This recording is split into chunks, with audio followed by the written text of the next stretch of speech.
Selamat pagi anak-anak, semangat pagi. Semoga anak-anak selalu sehat selalu dan dalam berkat dan lindungan Tuhan. Anak-anak, pagi ini kita sudah memasuki tema 4, subtema 1 ya anak-anak. Pagi ini kita sudah memasuki tema 4, subtema 1, pembelajaran pertama, pembelajaran ke-1 ya. Judulnya tema 4 itu apa, Miss? Hak dan kewajibanku. Anak-anak udah tahu ya perbedaan hak dan kewajiban. Ya, sering kita, di kelas 2 sudah dapat, di kelas 3 juga kemarin awal-awal sudah dapat perbedaan tentang hak dan kewajiban. Hak adalah sesuatu yang kita terima, yang kita dapatkan. Kalau kewajiban sesuatu yang harus kita laksanakan. Jadi yang harus dilaksanakan apa dulu? Kewajiban dulu, baru mendapatkan haknya. Ya anak-anak, oke. Sekarang kita mau masukin pembelajaran 1 ya, subtema 1 yang membahas tentang hak dan kewajibanku di rumah. Hak dan kewajiban di rumah. Memang ada kan hak dan kewajiban di masyarakat, hak dan kewajiban di sekolah. Nah, ini khusus di rumah, hak dan kewajibanku di rumah. Nah, yang kita bahas terutama keluargaku, aku sayang selalu ya. Keluarga itu apa sih? Keluarga itu ya terdiri dari ayah, ibu, anak ya. Kalau keluarga kecil itu ya, kalau keluarga besar ya ada kakek, nenek, ya buyut, ada gitu. Itu keluarga kecil. Ya, ada paman kalau keluarga besar itu. Kalau keluarga kecil ayah, ibu, anak ya, nak ya. Kita harus selalu sayangin ya, karena keluarga itu segalanya ya bagi kita ya.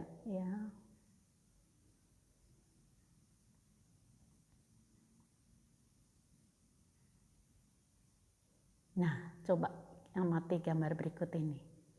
Nah, kita amatin ini keluarga kecil, ada ayah, ibu, anaknya 2, 1 perempuan, 1 laki. Betapa bahagianya ya mereka disayang, dipeluk-peluk sama orang tuanya ya nak ya. Mendapat kasih sayang. Nah, berdasarkan gambar tadi, pertanyaan Miss-nya yang nanti Miss-nya kasih di lembar kerja ya, pertama cuma untuk di bahan renungan ya nak ya. Ini pertanyaan berdasarkan gambar tadi.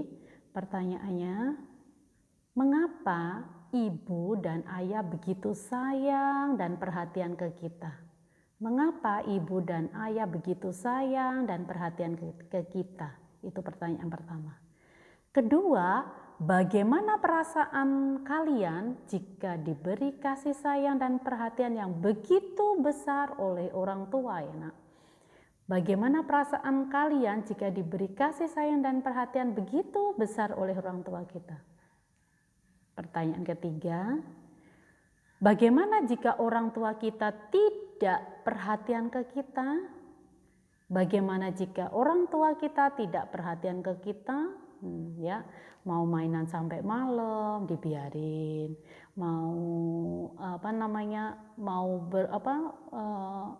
kemana aja didiemin, itu namanya nggak perhatian ya nak. Sebelum kalian jawab pertanyaan, kita bernyanyi dulu. Dan setelah itu dengarkan penjelasan Miss-nya ya. Nanti untuk bahan renungan kemudian kalian jawab nanti di lembar kerja ya nak ya. Nah, kita coba bernyanyi bareng ya bersama-sama. Nah, judulnya Jika Ibuku Tua Nanti, ciptaan A.T. Mahmud. Nah, ini syairnya Miss-nya udah kasih. Ya, ini syairnya, jika ibuku tua nanti beruban berambut putih, akan kujaga ibuku agar senang sekali. Jika ayahku tua nanti berjalan bertongkat kayu, akan kutuntun selalu kemana ayah pergi. Ya, nak.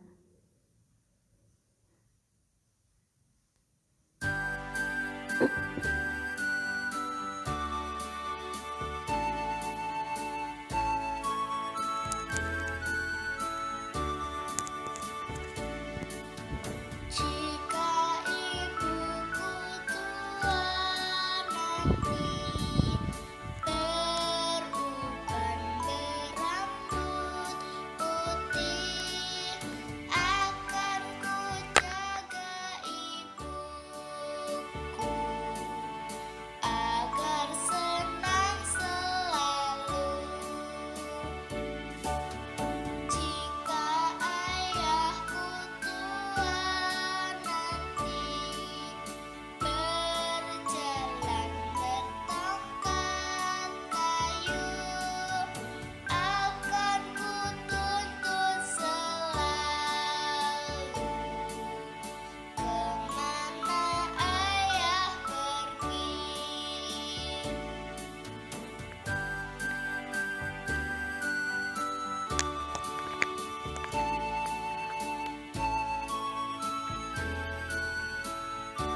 ya tadi, akan kutuntun ibuku jika tua, ayahku jika tua nanti ya, akan kusayang selalu ya. Nah itu kewajiban anak ke orang tua ya. Nanti jika ibu udah tua nanti akan kusayang, kewajibannya kutuntun ayah dan kutuntun ibu. Itu kalau itu kewajiban kalian sebagai anak. Kalau haknya nanti kalian selama ini kan mendapat kasih sayang, dipenuhi kebutuhannya oleh ayah ibu ya. Kalau sakit rawat, saat bayi dirawat ibu, lah itu hak kalian ya nak ya. Nah sekarang kita bahas penjelasan kasih sayang di rumah. Nah, manusia tidak bisa hidup sendiri. Sebagai manusia, kita wajib saling mengasihi dan menyayangi. Ya, ke keluarga, juga ke sesama ya nak ya, karena kita butuh orang lain. Menyayangi keluarga merupakan salah satu kewajiban kita. Ya, kewajiban kita. Di dalam keluarga, kita harus saling menyayangi. Sebagai anak, kita juga harus menyayangi orang tua kita. Kita juga harus berterima kasih kepada orang tua kita yang telah membesarkan, mendidik, dan memenuhi kebutuhan kita. Kita juga harus mendoakannya setiap hari. Itu merupakan kewajiban kita, supaya ayah, ibu, dan keluarga sehat selalu ya nak ya. Kewajiban dan hak harus dilaksanakan secara seimbang. Apa maksudnya seimbang? Itu sama. Tidak lebih dari haknya, kewajibannya sedikit, haknya itu enggak ya, seimbang, sama. Jadi setiap orang harus menjalankan hak dan kewajibannya secara seimbang.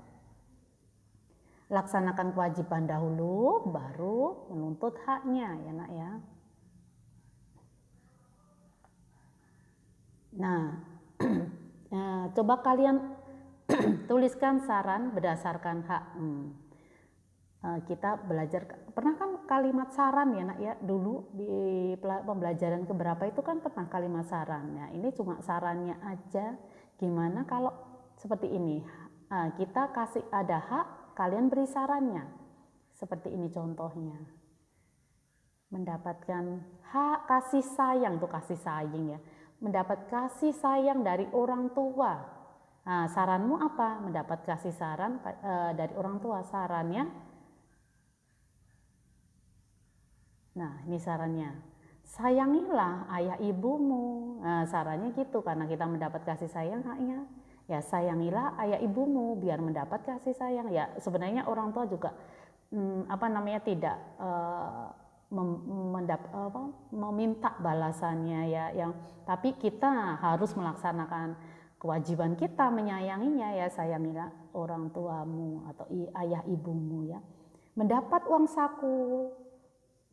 saku, ini salah ketik lagi ya, mendapat uang saku dari ayah dan ibu. Nah sarannya, hematlah uang itu, jangan dihabis-habisin untuk yang boros-boros, dan tabunglah sisanya. Itu saran ya. Nanti misalnya kasih lembar kerja, ada dikasih hak, kalian beri sarannya seperti contoh ini. Jelas anak-anak? Nah berikutnya ini kita coba lihat ya, dalam pembelajaran di ini ada bacaan tentang Siti, tapi kita ambil pembelajarannya intinya saja ya. Siti itu jumlah waktu membantu ibu itu membantu ibu dan belajar di sekolah itu totalnya setiap hari 350 ya, istilahnya 350 jam pura-puranya ya, padahal kan sehari cuma ya, ini bukan sehari ya nak. Total membantu ibu itu dia hitung 350 ya, membantu ibu dan sekolah itu 350. Dia mencoba totalnya itu berapa dihabiskan waktunya di sekolah dan dihabiskan waktunya di rumah saat membantu ibu itu berapa. Jadi kita belajar persamaan atau kemungkinan. Jadi kemungkinan tiga, bagaimana biar hasilnya itu 350, itu berapa tambah berapa, yang hasilnya 350. Jadi dia coba membandingkan jamnya di sekolah dan di rumah, saat dia membantu ibu dan dia saat belajar itu yang hasilnya 350.